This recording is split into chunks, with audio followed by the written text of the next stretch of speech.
ban's going to be Malzahar taken off the board. He's been a big favorite for Wolf. He's 4-0 on the Malzahar. SKT haven't flexed the Malzahar to mid. That was a KT thing. On 7.3, even though Malzahar's been readjusted in lane, you don't get the same Voidling harass that you did before.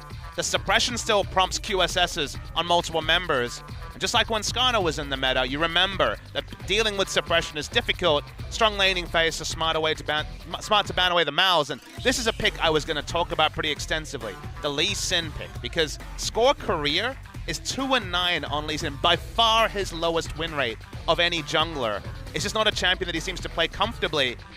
Peanut is undefeated on the Lee Sin, and Peanut's champion pool is under pretty intense scrutiny. This season, he has played 3 champions. Kha'Zix, Rengar, and Elise.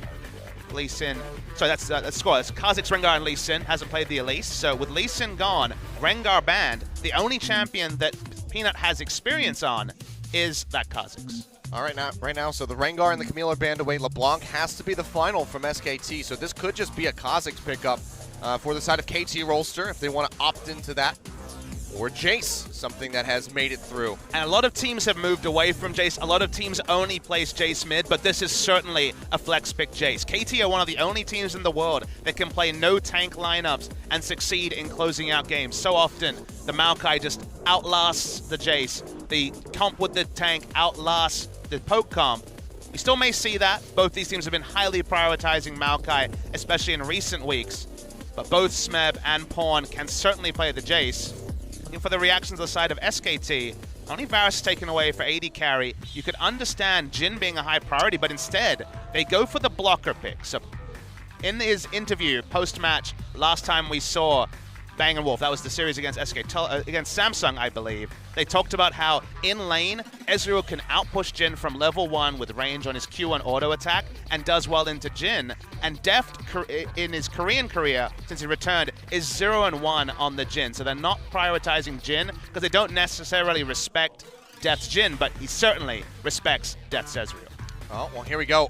Very early lock-in on the Rumble for Smeb, which confirms that this is going to be the Jason mid, unless teleport bot lane? Unless they want to run the TP bot lane.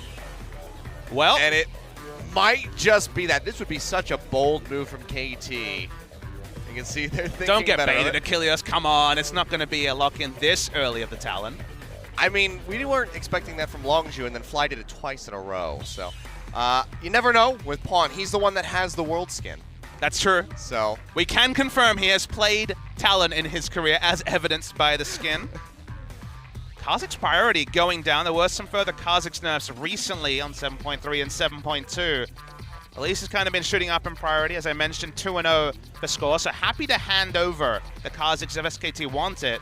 But here's another jungler that's been jumping up. First game of the season on the Graves. It was actually Spirit from Afrika who out-jungled Peanut very extensively on the Graves into Rengar and another champion, I believe, on that day. And that pretty much exhausted all his energy because then Spirit's performance kind of shot down after that.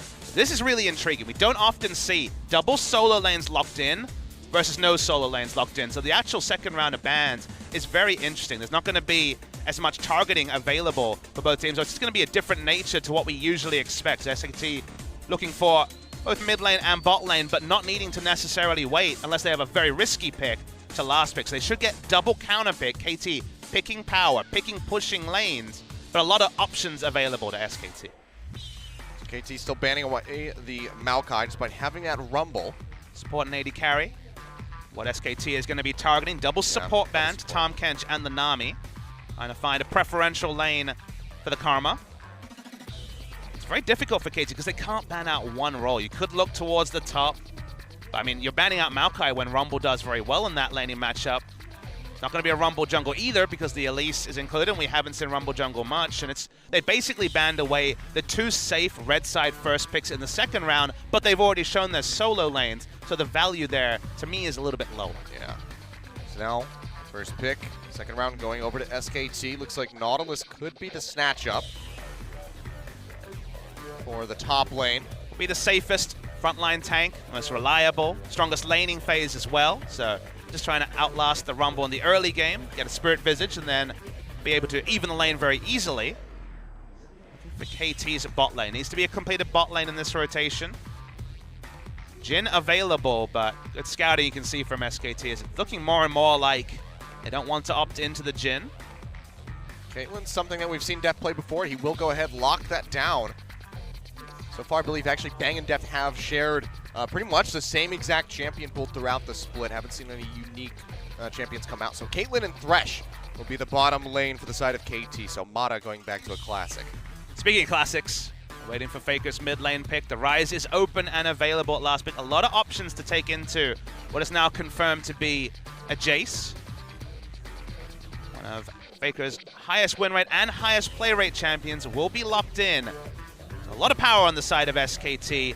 Very good lanes for Peanut to gank. He has access to instant cast CC from range in both lanes when the ultimate is available in terms of the depth charge and of course the Rune Prison from Rise. So if Peanut can steady his performance and actually be able to stand up to score, because remember, even though KT Rolster lost to the Rocks Tigers in the final of the 2016 summer season, Score was on top of Peanut extensively in that series. Peanut's Hecarim very forgettable in the final game.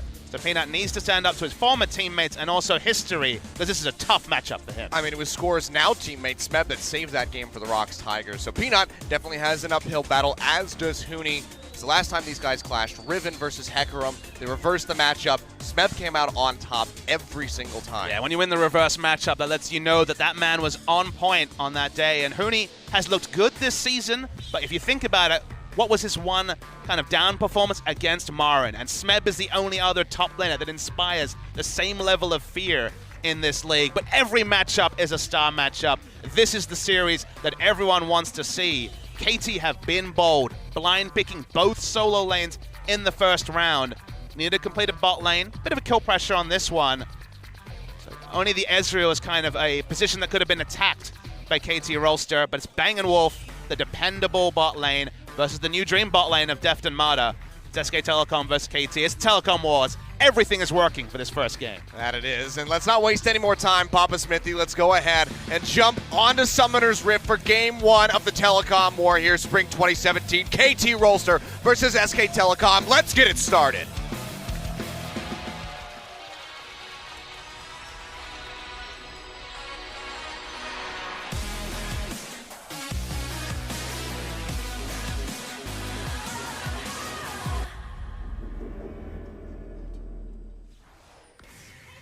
Here we are.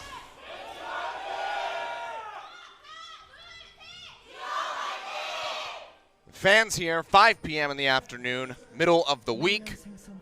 Closer to the end of the week, I suppose, but still have made their way out to the Seoul East Stadium in Sangam to come and watch these two titans clash. To count the time. The tickets sold out in seconds, Achilleos. They went instantly as expected. Not everyone has been able to get off work or school, but they'll certainly be filing in as this Game 1 continues. No interesting Keystone masteries, apart from perhaps Fervor on the Ezreal. But pretty standard stuff, all things considered. There's a lot of invades early. No Maokai this game, so not as much incentive to go for the invade onto a Raptor camp.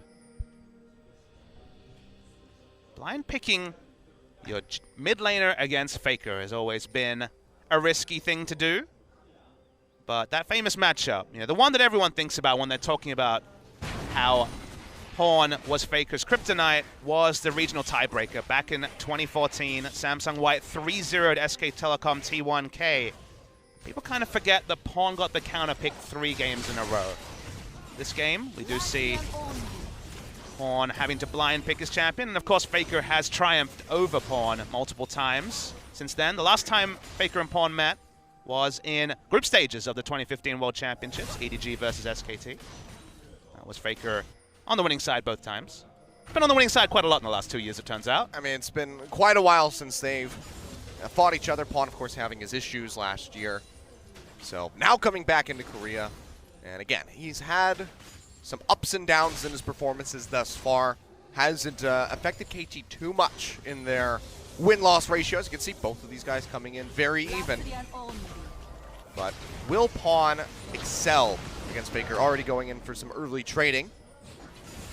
Won't have too much power behind him yet. Needs to get those first couple items coming through on that Jace. Talking more generally about the team comps, SKT have quite a lot of different options, very flexible comp from them. As we mentioned already, instant cast CC in the lanes means that both Ryze and Nautilus are a joy for Graves to gank for, given that he brings burst and not much more. The 1-3-1 is very powerful. And KT have gone for this no-tank comp that is kind of all the rage or maligned, depending on who you talk to around the world, because people say, why not just go for the tank? It's more reliable. You can face check and put down wards. And tanks have obviously been the source of much frustration when discussing the 2017 patch. But KT have been in the one team to really reliably play out these comps that are really about sieging, hitting power spikes. If this game gets to the point where Ryze and Nautilus are 3-4 items in and they're split pushing, KT don't have many options apart from a chance pick and forcing the siege. So it's very much grouping, less than wanting to divide up the map. It's not like team fighting is a problem for SKT in the late game either. The SKT more flexible, but KT, if they get going, the snowball may be enough to win the game. Yep. See Faker right there cheating down into the river, just hovering around where Peanut was. Big Shock Blast comes through. Faker out of mana, but he's got the Ghost. That'll be enough. Sword doesn't want to try to go in for the flash to get the Cocoon. Just a bit too risky. So Faker makes it out with his life. If you think about team fights, while KT have some good team fight tools, initiation, outside of Elise and Thresh, which are kind of situational, not the most reliable initiation, isn't there. They don't really have the teleport flank, even though they don't have the Poppy Maokai or Nautilus in the top lane. And then you consider Ezreal, because Ezreal was the big high priority for Bang. Laning matchup, not fantastic against the Caitlyn, but manageable. In the late game, how do they ever lock down the Ezreal? With the Arcane Shift and Flash Up, they have no tools to deal with Ezreal if he gets going in the team fight phase. So team fight phase looks really tricky for KT, but they didn't draft this for the team fight. They want to get a fast start. They want to be pressuring lanes.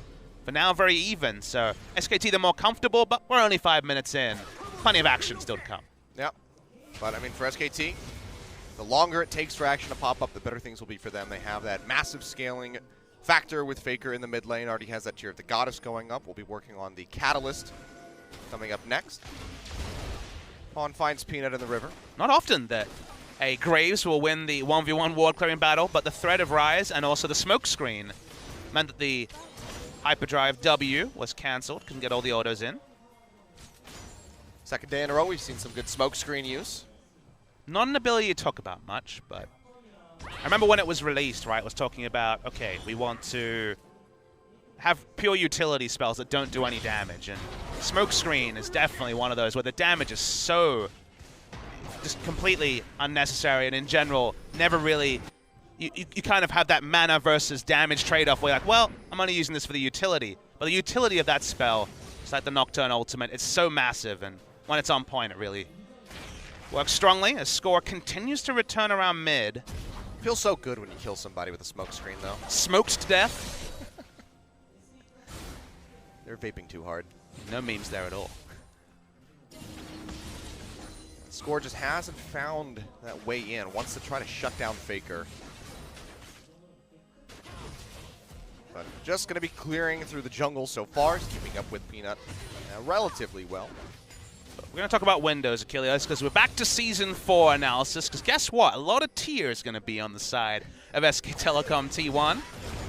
Lets you know that the power spike is going to be pretty much delayed to 25 minutes. Mada's doing his best key impression, trying to freeze the wave.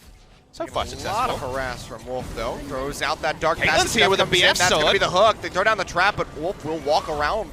Won't get caught up by that one. See if Wolf can still make it out of here. Life play back in from Mada. Trying to get him. They just forced a flash to get both of the summoner spells out from Wolf. And he makes it out alive, but barely so.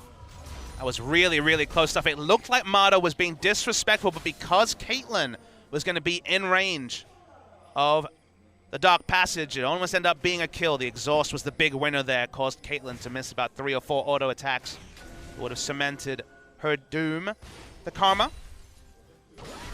Really interesting story of these bot lanes, because honestly, KT's represents those who left. We're talking mostly about the 2014 big Korean exodus, because Deft and Mada, of course, both popped over to China on different squads. Deft on EDG, Mada on first Vici, then RNG. Whereas Bang and Wolf, when they left, end of 2014, dependable bot lane on SKT T1S, but no more than that. They'd never played on the same lineup as Faker. They looked reliable without being stars. Both of their careers took a huge upward ascent when they joined Faker, as does most people's careers, but even their laning obviously went up leaps and bounds, their reputation around the world. People were talking about Defton's 50% kill participation or damage share in Worlds 2014, and people weren't really talking about Bang & Wolf at all. But now, it feels like Bang & Wolf have the reputation. Reputations only count for so much as, here we go. Yeah, Mata flashing in the hook, gonna go wide as Peanut dashes to the side.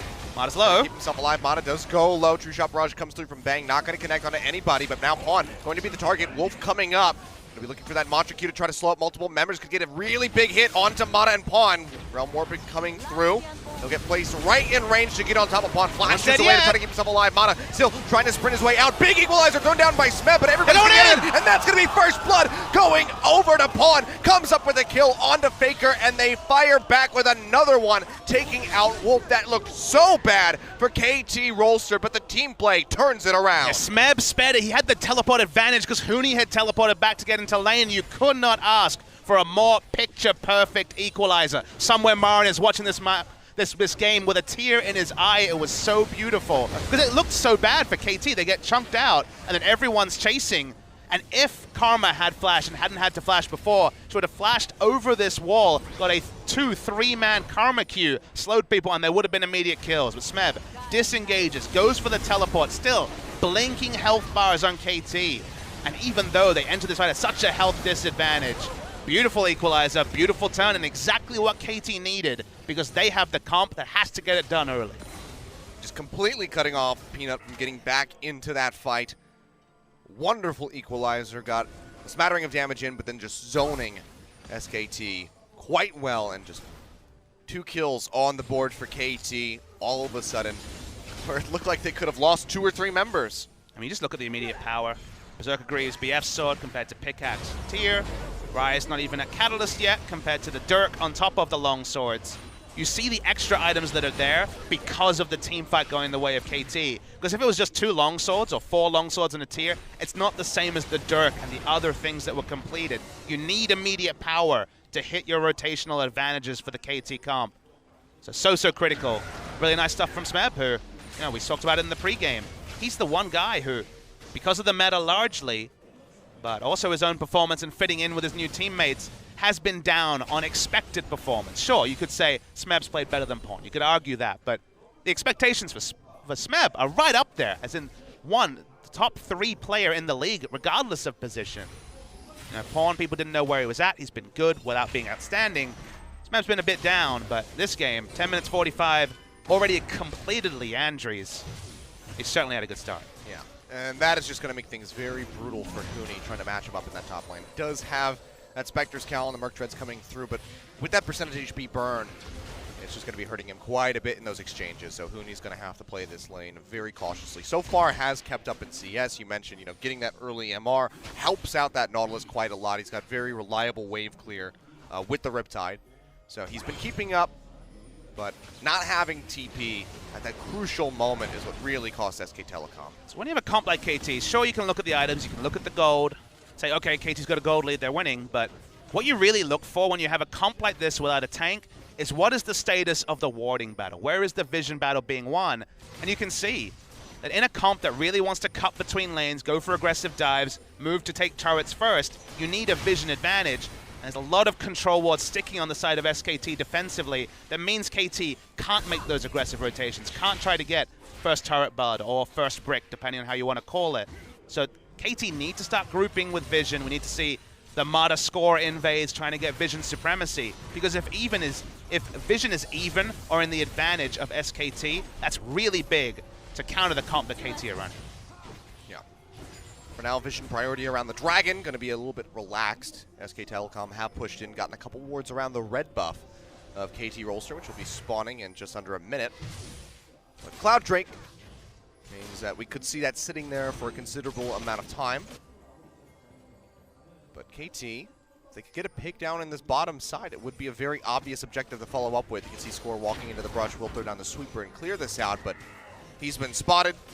So Bang going to be very safe to just go ahead, peel back underneath this turret. Given the disadvantages in the late game, I think KT actually needs to put a higher premium on Cloud Drake than most teams will. They have the Rumble, who's ahead, who has a quick Leandri, so fighting around the Cloud Drake and Dragon in general has always been the playground of a Rumble. And they also just want to have backup win conditions. They're probably not going to win straight up 5v5s unless they have a massive gold advantage. The 1-3-1 should be won by SKT as well. The stacking Drakes gives you another place to fight around, another win condition. So you can't really afford to sleep on it and just continue to farm out because that plays into the hand of SKT's comp. Mata just chucking out a hook there, trying to get one onto a Wolf. Won't come up with much. Shot barrage thrown down by Bang. You can tell kind of wants to go for the push. Maybe get a recall in. Hasn't bought in a little while.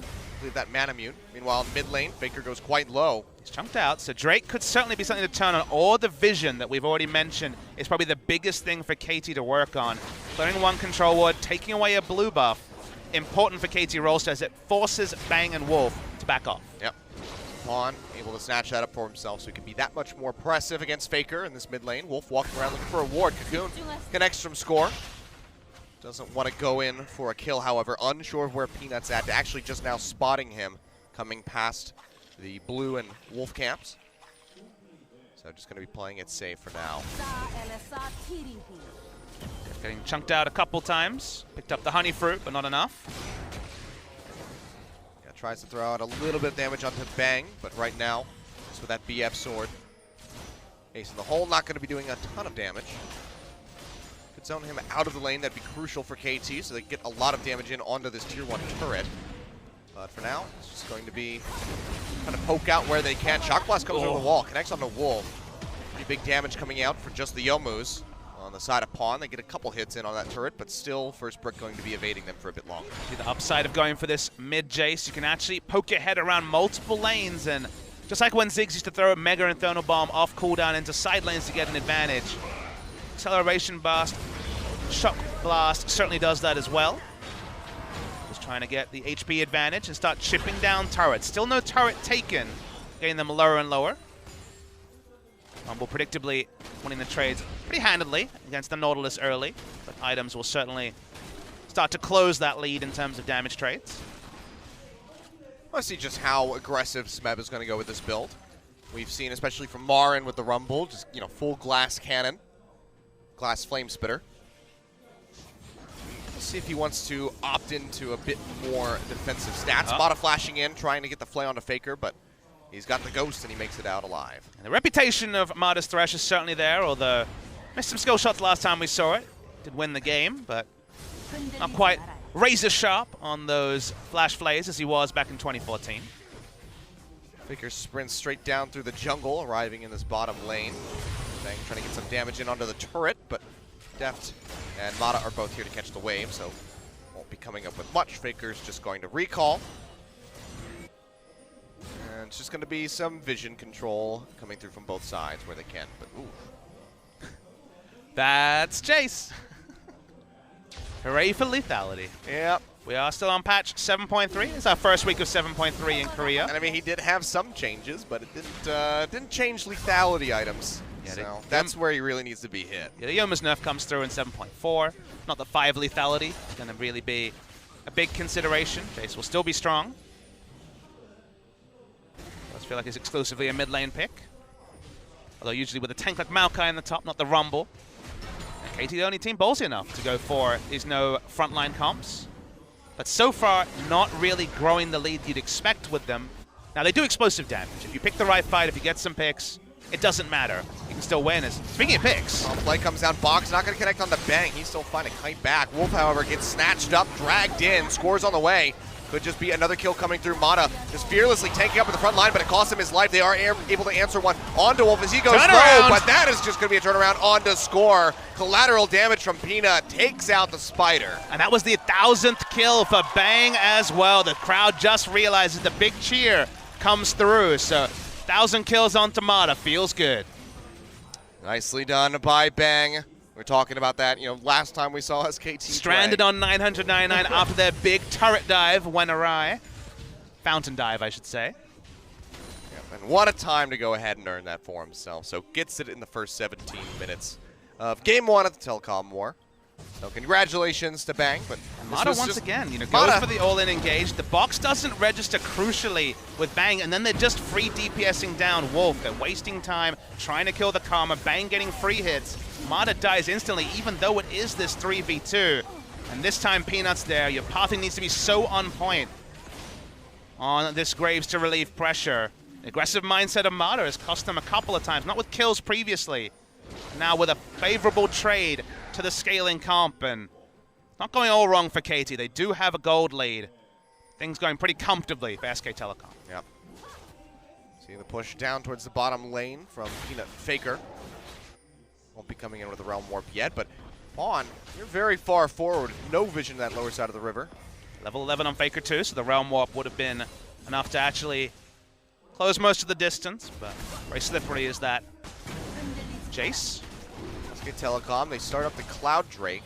KT are aware of this, but do they want to try to contest? Looks like the answer is going to be no. Their vision has been so stifled, Achilles. They really don't have the map lit up in the way you'd expect with a Jace, with a Rumble, with no frontline.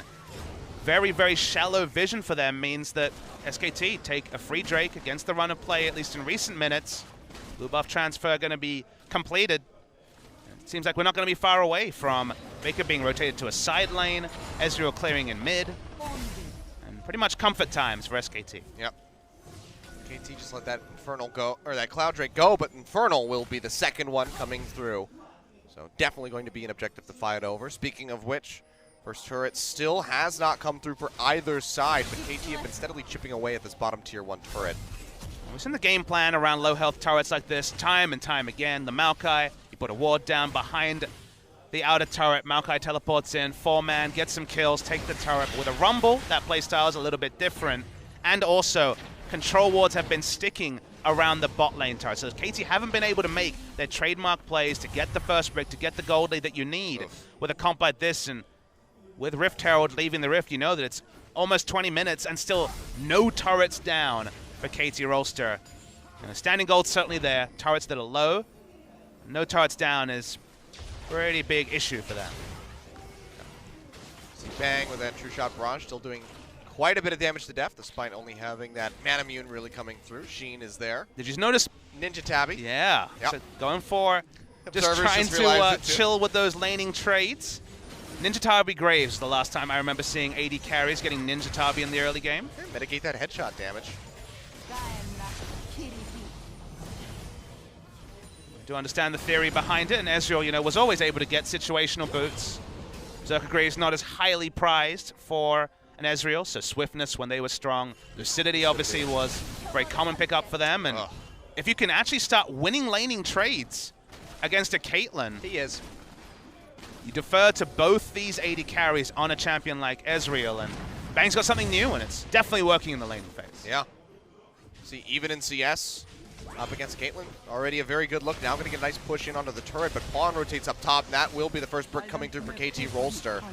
So SKT just not able to chip down the turrets enough to win that race. It was a very clean play as well. They actually had double control ward on the route out for the Jace, so no chance of being collapsed. Answering turret comes for SKT in the bot lane. Again, you'd expect Caitlyn to be doing significantly better in the bot lane than she is. So much credit to Bang in that regard. Realm Warp threatened, but not taken by Faker. Could tell exactly where he had tossed it out. Looked like he might have been threatening in case the Rift Herald was being taken. Was already down, I believe, at that time. Oh, yeah. Wow. Already 20 minutes into this game. And this game has definitely crept up on us. It's been slow-paced at the start, but lulling us into what is certainly... He's checking the Baron there. Oh, yeah, exactly. Checking the Baron. Full sense of security for sure. Baron would have been optimistic with Baron damage, but Elise is having to go tank just so they have some sort of frontliner. No sign of the Leandri's Elise, which has been a very common second item. KT do get second turret of the game.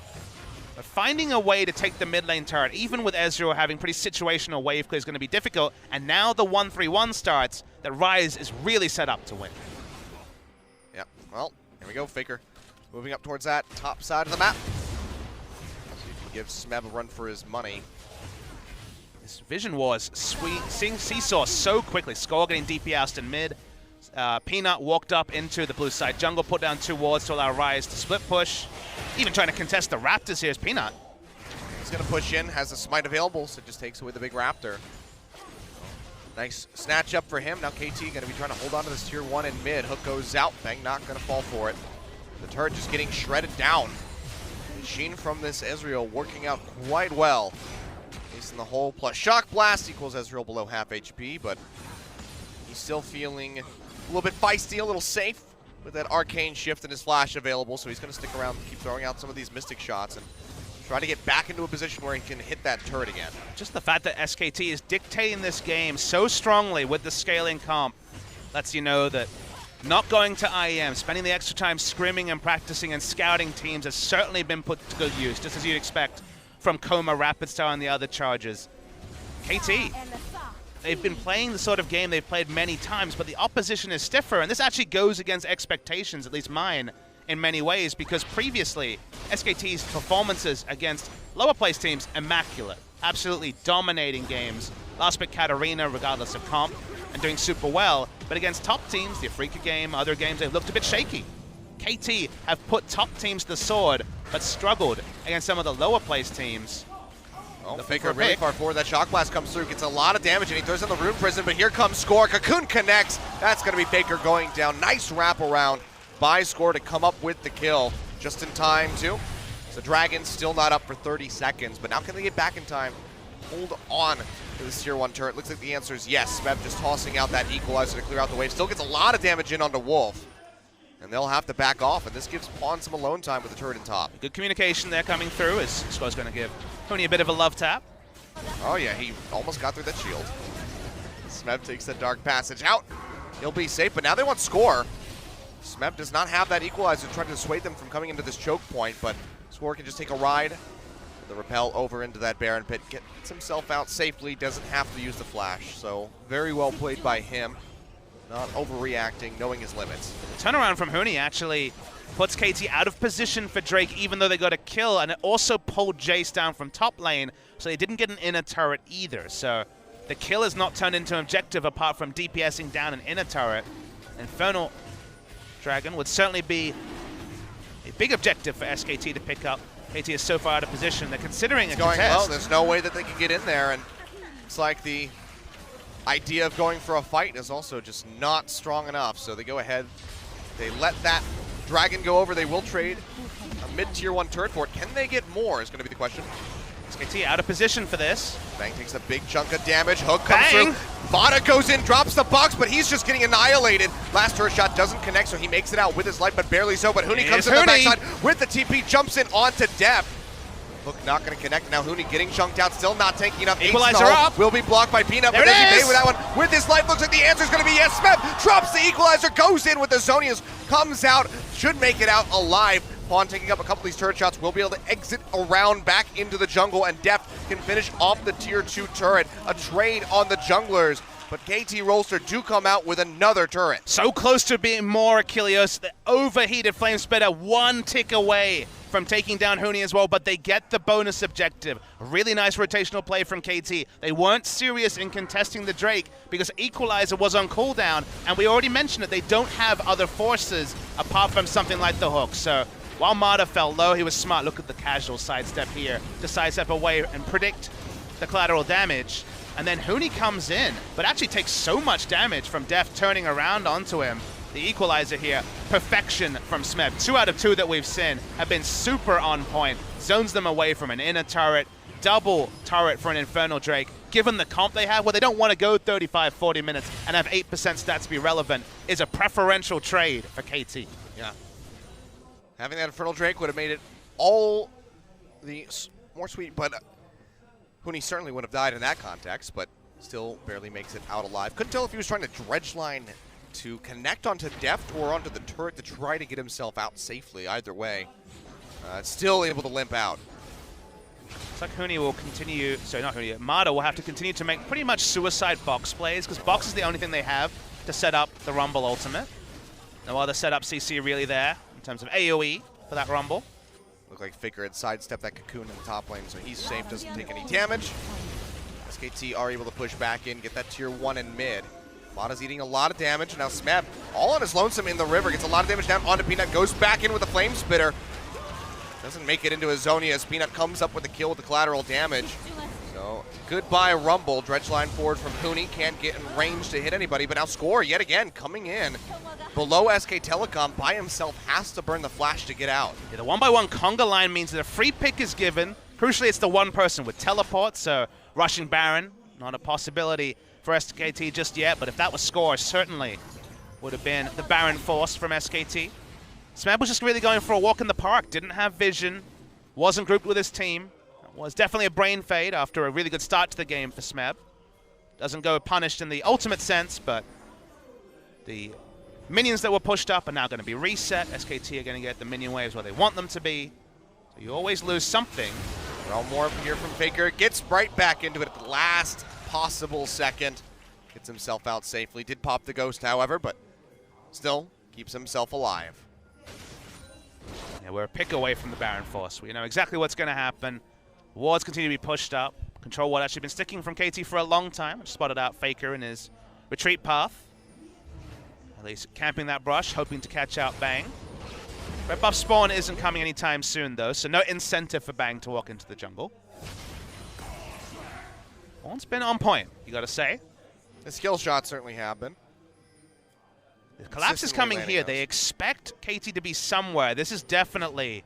Oh, looking for Peanut. Shock Blast connects. Ace in the hole comes through, and he just gets popped before that redemption comes down. Kill going over to Pawn. Now hook forward onto Huni. Oh, the cancels cancel out the dredge line. Nicely done by Mata. The box comes down for the slow. Big redemption heal will connect for KT, but Huni still just too tanky. Won't be able to take down the Nautilus. And queries on Peanut. Why was he not with his team? Why was he face-checking a different brush than the rest of the members? There was clearly communication that KT had multiple members in their jungle, but not divide and conquer. You should go with your teammates. Didn't do it. Punished. And now KT are the ones to get the favorable setting up of waves. And you give Jace and Caitlyn any free time with a turret, you know exactly what's going to happen. Yep, and we can see it happening right now. Tier 2 in bottom lane will go down. Second inner turret to fall for SK Telecom. Just have that top one remaining for themselves. So playing around this bottom side of the jungle, these dragons coming up. It's going to be another Cloud Drake as our third and final before the Elder spawns. Will be that much easier for KT. SK Telecom will be able to answer with a tier 1 in top. They're still 2 turrets behind. Gold lead though, you know, it's 2 turrets but nothing else. The farm is very, very similar across the members. Sure, 20 CS advantage for a Rumble, not a big deal. 13 CS advantage for an Ezreal is notable, given that you expect Caitlyn to be a little bit ahead, probably 20 CS at this mark, but not to be. Caitlyn will certainly get bigger and bigger. The one traditional AD carry that's still in the meta when it comes to AD attack speed crit. Now it feels like pure lethality or just simplifying builds is very much the stronger choice before crit itemization is changed. Def can get very strong. We saw Prey earlier this week pop off on the Caitlyn in the late game. Late game team fight comps aren't necessarily the friend of KT. They want to continue this lead. If SKT ever get a Baron and can 1-3-1, also have more reliable initiation and have late game Ezreal against this comp, I just don't see how KT can ever turn that around. See, so far Baron not going to be coming through yet. Cloud Drake has spawned. It seems like that's where the attention is going to be turned to, at least for the moment. Realm Warp coming in. They want Smab. Let's have a Zonia throws down the equalizer. Dredge line comes through. Flame Spitter coming out. Send out that Dark Passage trying to make Faker. safety, but now Mata comes in. Nice Zonia's from Faker to dodge out on that death sentence. Mata gets locked up by the tether from Wolf, and he goes down the first one that died. Dredge line in on the depth. He falls low, pops the heal to keep himself alive. He's in the hole, directed onto Peanut, but there's just no way to get through Huni. That's just going to be a nice pick coming through for SK Telecom as they take out Mata and lose nobody for it. So easy to rotate first when you have both Karma and Rise, Realm Warp, and just the AoE movement speed. KT weren't able to be in position. Pawn did nothing in that engage. So definitely advantage over to SKT. No big prizes. SKT have got the pick they wanted desperately. Traditionally, SKT get a pick post 20 minutes, it's Baron time, but the picks have been about as good as you could hope for from the side of KT when you're giving up a member. Can't even get a clean Infernal Drake because the health bars are really starting to flash on the side of SKT. And we see reprieve after reprieve for a comp that hasn't necessarily hit its stride as you'd expect. The reprieve stops soon, Achilles. The next couple of kills, the death timers get big, the Baron gets turned on. KT need to make it count. They cannot make any more careless mistakes. Yeah, you can see already pushing in, getting some vision down in the pit, trying to clear out what SKT is responding with. They have to get the waves prepped right now. Huni, big wave pushing in that bottom side of the map. Banner of Command is there as well to really assist with the pings are coming through. They identify this, but now Wolf gets caught out in the jungle. He goes down. Smeb claims the kill. Nice pick for KT Rolster, but what can they get off the backside of it? Looks like it might just be that last inner turret at top. See that in the mid lane, mini wave being proxied as Pawn tries to set it up.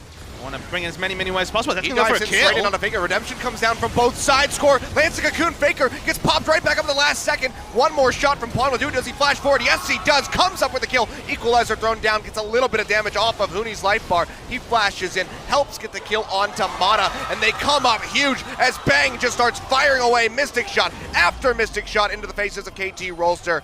Taking out 3-4 members now. As Smeb goes down, Score, the last one alive, and SK Telecom with Peanut here, they can just turn straight over onto that Baron at 34 minutes. And KT got baited into looking for the fight. Faker lived too long. They got some damage onto Bang, but we got to that point, Achilles. No one can close the distance or make the Ezreal accountable. Vine picking your solo lanes means they had a game plan, but KT have been a bit wishy-washy about hitting win conditions. SKT have got the scaling going, they got a fight going, now they have a Baron, and now it's 1-3-1 with nobody being able to close the distance on the Ezreal.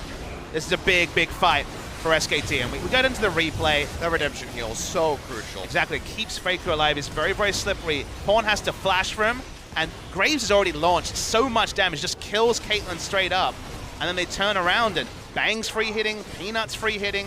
Huni, while low, is still a frontline tank, and this is why you don't see as many of these no frontline comps.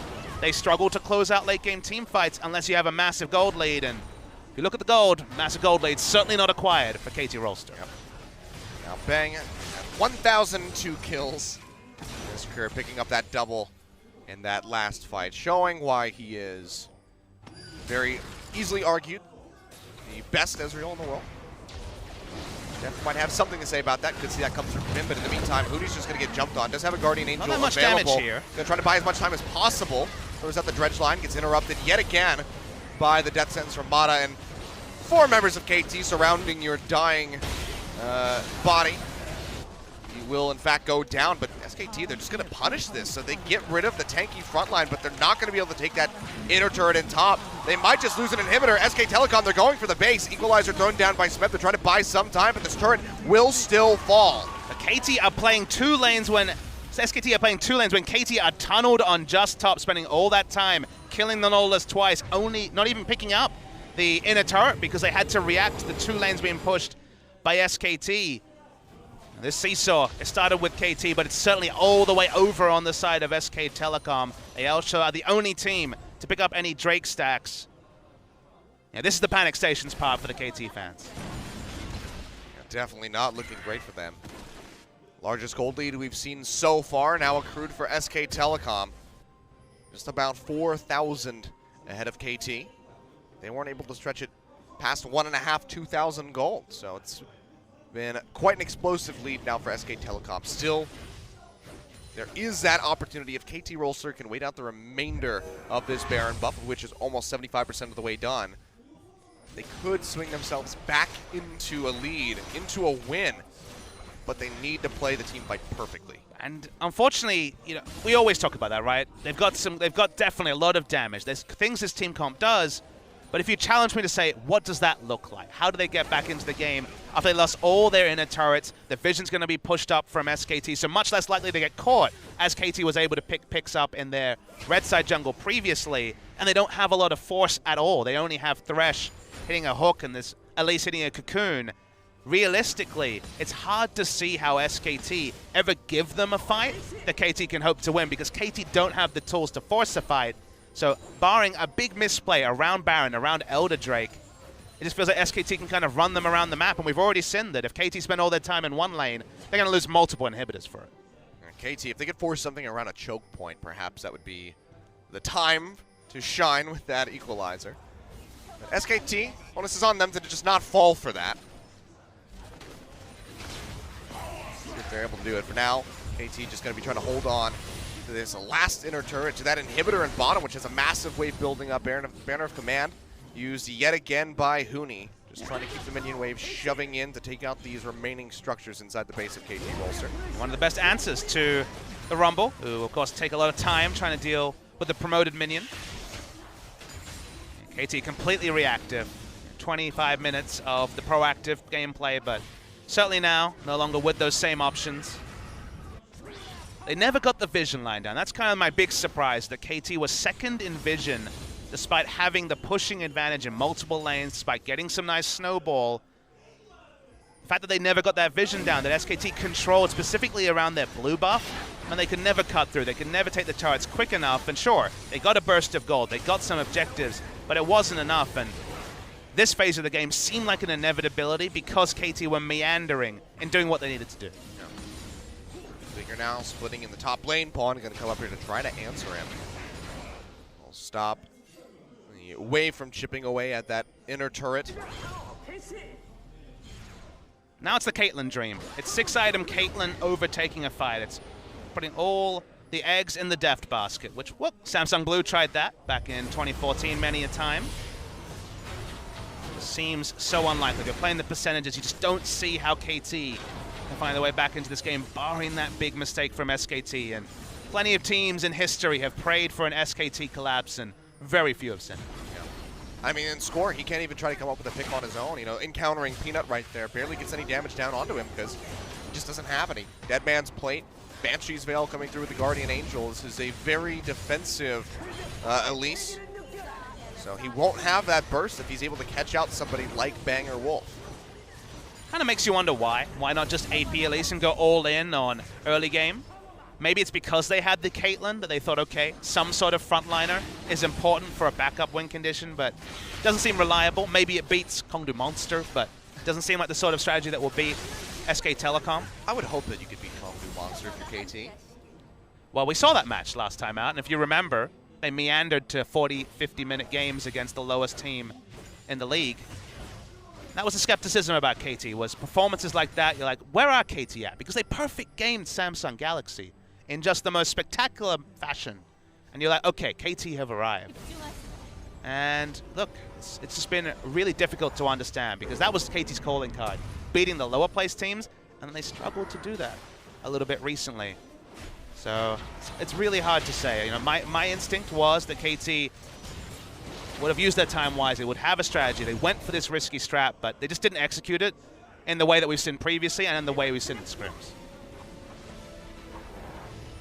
So now Gold Lead just getting steadily larger and larger. Elder Dragon getting ready to come up in just above 20 seconds. That's 3 stacks for SK Telecom if they can net that for themselves. Amplifying that Infernal Drake as well, so 12% additional for Bang and Faker, who have already been shredding with the amount of damage they've amassed for themselves. Pawn gonna get jumped on, Realm Warp comes through, he flashes away in time to get away from that Rune Prison, however. Now big flash down for him, Mata getting hooked up by the Dredge Line, he's just gonna get popped immediately as Huni comes up with a kill, might just pay for this one with his life. He's had that Guardian Angel available, but he's able to walk out. Faker pushing forward into the base, looking for depth. Big shot comes through, over 900 damage connects onto him, and Pawn goes down as Peanut picks up the kill. Smeb, stuck with the Zonias, is able to flash and zip his way out with the scrap shield.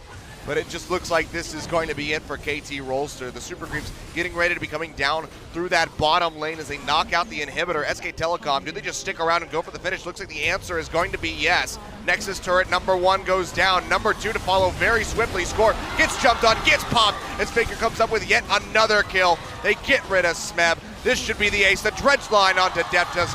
Connect, and SK Telecom take out KT Rolster in game number 1. A big statement game for SK Telecom T1. They finally showed against stiff opposition that this lineup can work. No longer were there big issues communicating around Peanut. Everyone played their role very reliably, in KT, big question marks on how they played out the game. A comp that they were very comfortable with didn't go their way, so how they get back into the series is going to be a question mark. I don't think we're going to see another no-tank lineup for KT Rolster because SKT seem to have it figured out.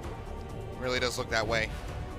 See what KT can piece together as they rotate over towards the red side, but certainly going to have to try to change up their strategy. Talked about it several times throughout the game so far, but again, not running a tanky frontliner. Having to rely on Score on Elise to be your frontliner is just not enough. You just don't get mistakes. Smab walking around the jungle getting caught, that's the sort of mistake that can turn the game, and it doesn't seem meaningful in another game, but because they lost out on pressure, they lost out on wards timed out while they waited for